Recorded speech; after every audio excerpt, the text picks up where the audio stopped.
দর্শক বন্ধু পিএম আবাস গৃহ বা প্রধানমন্ত্রী আবাস গৃহ যোজনা গ্রামীণ 2026-27 বর্ষরে সমস্ত যোগ্য হিতাধিকারীଙ୍କୁ ସରକାରଙ୍କ ତରଫରୁ ଏବେ ଯାହାକି ଏଫ୍ଟିଓ ମାଧ୍ୟମରେ ପ୍ରଥମ ଦ୍ୱିତୀୟ ଏବଂ ତୃତୀୟ କିସ୍ତି ଟଙ୍କା ସମସ୍ତଙ୍କ ଆକାଉଣ୍ଟକୁ ଜାରି କରାଯାଉଛି। ତେବେ ଏହି ଟଙ୍କା କେଉଁ ରାଜ୍ୟରେ କେତେ ଜଣଙ୍କୁ ମିଳିଛି ଏବଂ ଓଡ଼ିଶାର କେଉଁ ଜିଲ୍ଲାରେ କେତେ ଜଣଙ୍କୁ ମିଳିଛି ସେ ସବୁର ସମ୍ପୂର୍ଣ୍ଣ ଡିଟେଲ୍ସ ଆପଣମାନେ ନିଜ ମୋବାଇଲରେ କେମିତି ଚେକ୍ କରିପାରିବେ ଆସନ୍ତୁ ଏହି ଭିଡିଓ ମାଧ୍ୟମରେ ମୁଁ ଆପଣମାନଙ୍କୁ ସମ୍ପୂର୍ଣ୍ଣ ଭାବେ ଷ୍ଟେପ୍ ବାଇ ଷ୍ଟେପ୍ ଜଣାଇଦେବି। କିନ୍ତୁ ଭିଡିଓଟିକୁ ଆରମ୍ଭ କରିବା ପୂର୍ବରୁ ଆପଣମାନେ ଚ୍ୟାନେଲକୁ ନୂଆ କରି ଆସିଥିଲେ ଭିଡିଓକୁ ଗୋଟେ ଲାଇକ୍ କରିବା ସହିତ ଚ୍ୟାନେଲକୁ ସବସ୍କ୍ରାଇବ୍ କରନ୍ତୁ ଏବଂ ପାଖରେ ଆସୁଥିବା ବେଲ୍ ଆଇକନରେ କ୍ଲିକ୍ କରିକି ଅଲରେ ସେଟ୍ କରିଦିଅନ୍ତୁ, ଯାହାଫଳରେ ଆପଣମାନେ ପ୍ରତ୍ୟେକ ଦିନ ଆମର ଏହି ଚ୍ୟାନେଲ ମାଧ୍ୟମରେ ଏମିତି ଇନଫର୍ମେଟିଭ ଭିଡିଓ ଦେଖିବାକୁ ପାଇବେ। ତେବେ ଦେଖନ୍ତୁ ଦର୍ଶକ ବନ୍ଧୁ, ସରକାରଙ୍କ ତରଫରୁ ପ୍ରଧାନମନ୍ତ୍ରୀ ଆବାସ ଗୃହ ଯୋଜନାକୁ ନେଇ ଏବେ ଆଉ ଗୋଟିଏ ବହୁତ ବଡ଼ ଖୁସି ଖବର ଆସିଯାଇଛି, ଯେଉଁଥିରେ ସରକାର ସମସ୍ତ ଯୋଗ୍ୟ ହିତାଧିକାରୀ ମାନଙ୍କୁ ଏଫ୍ଟିଓ ବା ଫଣ୍ଡ ଟ୍ରାନ୍ସଫର ଅର୍ଡର ମାଧ୍ୟମରେ ସମସ୍ତ ଯୋଗ୍ୟ ହିତାଧିକାରୀଙ୍କୁ ପ୍ରଥମ ଦ୍ୱିତୀୟ ଏବଂ ତୃତୀୟ କିସ୍ତି ଟଙ୍କା ବଣ୍ଟନ କରୁଛନ୍ତି। ତେବେ ପ୍ରଥମେ ଆମେ ଜାଣିବା ଯେ ଏହି ଟଙ୍କା କେଉଁ ରାଜ୍ୟରେ କେତେ ଜଣ ହିତାଧିକାରୀଙ୍କୁ ମିଳୁଛି ଆସନ୍ତୁ ଆମେ ନିଜ ମୋବାଇଲରେ ଜାଣିବା। ସେଥିପାଇଁ ଆପଣମାନଙ୍କୁ ପ୍ରଥମେ ନିଜ ମୋବାଇଲର ଯେକୌଣସି ଗୋଟିଏ ବ୍ରାଉଜରକୁ ଓପନ କରିବାକୁ ପଡ଼ିବ। ତାପରେ ସର୍ଚ୍ଚ ବାରରେ କ୍ଲିକ୍ କରିକି PMAYG ଲେଖିକି ସର୍ଚ୍ଚ କରିଦେବେ। ଆପଣମାନେ ପହଞ୍ଚିଯିବେ ପ୍ରଧାନମନ୍ତ୍ରୀ ଆବାସ ଗୃହ ଯୋଜନାର ଅଫିସିଆଲ ପୋର୍ଟାଲରେ।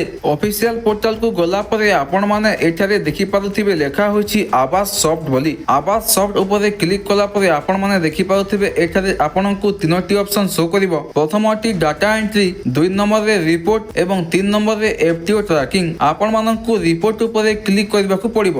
ରିପୋର୍ଟ ଉପରେ କ୍ଲିକ୍ କଲା ପରେ ଆପଣଙ୍କ ପାଖରେ କିଛି ଏମିତି ଇଣ୍ଟରଫେସ୍ ଦେଖାଯିବ। ତାପରେ ଆପଣମାନେ ଏଠାରେ ଦେଖିପାରୁଥିବେ ଯେ ABCD ହିସାବରେ ଆସିଯାଇଛି, ତ ଆପଣଙ୍କୁ ଟିକେ ତଳକୁ ସ୍କ୍ରୋଲ କରିବାକୁ ପଡ଼ିବ। ସ୍କ୍ରୋଲ କଲା ପରେ ଆପଣମାନେ ଏହି ଜାଗାରେ ଦେଖିପାରୁଥିବେ F ନମ୍ବରରେ FMS ରିପୋର୍ଟ ଲେଖା ହୋଇଛି। ଏହାର 9 ନମ୍ବରରେ ଆପଣମାନେ ଦେଖିପାରୁଥିବେ ଲେଖା ହୋଇଛି FTO ଟ୍ରାଞ୍ଜାକ୍ସନ ସମରି ଇନଷ୍ଟଲମେଣ୍ଟ ୱାଇଜ। ଏଠାରେ ଆପଣମାନଙ୍କୁ କ୍ଲିକ୍ କରିବାକୁ ପଡ଼ିବ। କ୍ଲିକ୍ କଲା ପରେ ଆପଣମାନେ ଦେଖିପାରୁଥିବେ ଏହି ଜାଗାରେ ଲେଖା ହୋଇଛି ଫାଇନାନ୍ସିଆଲ ଇୟର 2026-27 ବୋଲି। ତାପରେ ଟିକେ ତଳକୁ ସ୍କ୍ରୋଲ କଲା ପରେ ଆପଣମାନେ ଦେଖିପାରୁଥିବେ ଏହି ଜାଗାରେ ପୁରା ଡାଟା ଶୋ କରୁଥିବ ଯେ କେଉଁ ରାଜ୍ୟରେ କେତୋଟି ଏଫ୍ଟିଓ ମାଧ୍ୟମରେ କେତେ ଜଣ ହିତାଧିକାରୀଙ୍କୁ କେତେ ନମ୍ବର କିସ୍ତି ଟଙ୍କା ମିଳିଛି। ତେବେ ପ୍ରଥମେ ଆପଣମାନେ ଏଠାରେ ଦେଖିପାରୁଥିବେ ଅରୁଣାଚଳ ପ୍ରଦେଶ। ଏଠାରେ 10ଟି ଏଫ୍ଟିଓ ମାଧ୍ୟମରେ 27 ଜଣ ହିତାଧିକାରୀଙ୍କୁ ପ୍ରଥମ କିସ୍ତି ଟଙ୍କା ମିଳିଛି। ତାପରେ 2 ନମ୍ବର କିସ୍ତି ମଧ୍ୟ 13ଟି ଏଫ୍ଟିଓ ମାଧ୍ୟମରେ 20 ଜଣ ହିତାଧିକାରୀଙ୍କୁ ଦ୍ୱିତୀୟ କିସ୍ତି ଟଙ୍କା ମଧ୍ୟ ମିଳିଛି। ତାପରେ ଆପଣମାନେ ଦେଖିପାରୁଥିବେ ଆସାମରେ ମଧ୍ୟ ଟଙ୍କା ମିଳିଛି।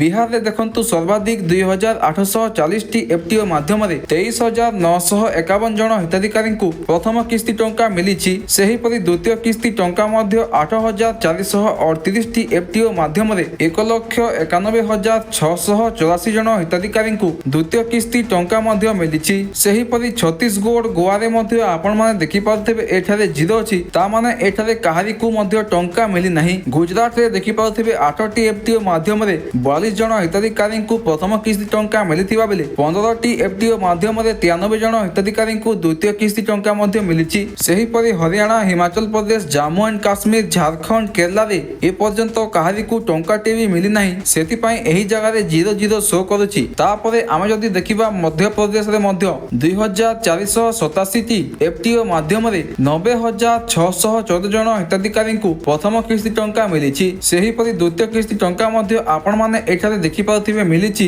ମହାରାଷ୍ଟ୍ରରେ ମଧ୍ୟ ଟଙ୍କା ମିଳିଛି। ଦେଖନ୍ତୁ 1344ଟି ଏଫ୍ଟିଓ ମାଧ୍ୟମରେ 14,761 ଜଣ ହିତାଧିକାରୀଙ୍କୁ ପ୍ରଥମ କିସ୍ତି ଟଙ୍କା ମିଳିଛି। ତାପରେ ଦ୍ୱିତୀୟ କିସ୍ତି ଟଙ୍କା ମଧ୍ୟ ଦେଖନ୍ତୁ ଏଠାରେ ମିଳିଛି। ସେହିପରି ମଣିପୁର, ମେଘାଳୟ, ମିଜୋରାମ, ନାଗାଲାଣ୍ଡ ଏହି ସବୁ ରାଜ୍ୟରେ ଆପଣମାନେ ଏଠାରେ ଦେଖିପାରୁଥିବେ ପୁରା 0 ଅଛି, ତାମାନେ ଏଠାରେ କାହାରିକୁ ମଧ୍ୟ ଏପର୍ଯ୍ୟନ୍ତ ଟଙ୍କାଟି ବି ଘର ତିଆରି କରିବା ପାଇଁ ମିଳିନାହିଁ। ତାପରେ ଆସିଲା ଓଡ଼ିଶା। ଓଡ଼ିଶାରେ ମଧ୍ୟ ଆପଣମାନେ ଦେଖିପାରୁଥିବେ ଏଠାରେ 85ଟି ଏଫ୍ଟିଓ ମାଧ୍ୟମରେ 44 ଜଣ ହିତାଧିକାରୀଙ୍କୁ ପ୍ରଥମ କିସ୍ତି ଟଙ୍କା ମିଳିଛି ଏବଂ ଦ୍ୱିତୀୟ କିସ୍ତି ଟଙ୍କା ମଧ୍ୟ ଦେଖନ୍ତୁ ଆପଣମାନେ ଏଠାରେ ଦେଖିପାରୁଥିବେ 9,760ଟି ଏଫ୍ଟିଓ ମାଧ୍ୟମରେ 9,917 ଜଣ ହିତାଧିକାରୀଙ୍କୁ ଟଙ୍କା ମିଳିଛି ଦ୍ୱିତୀୟ କିସ୍ତି।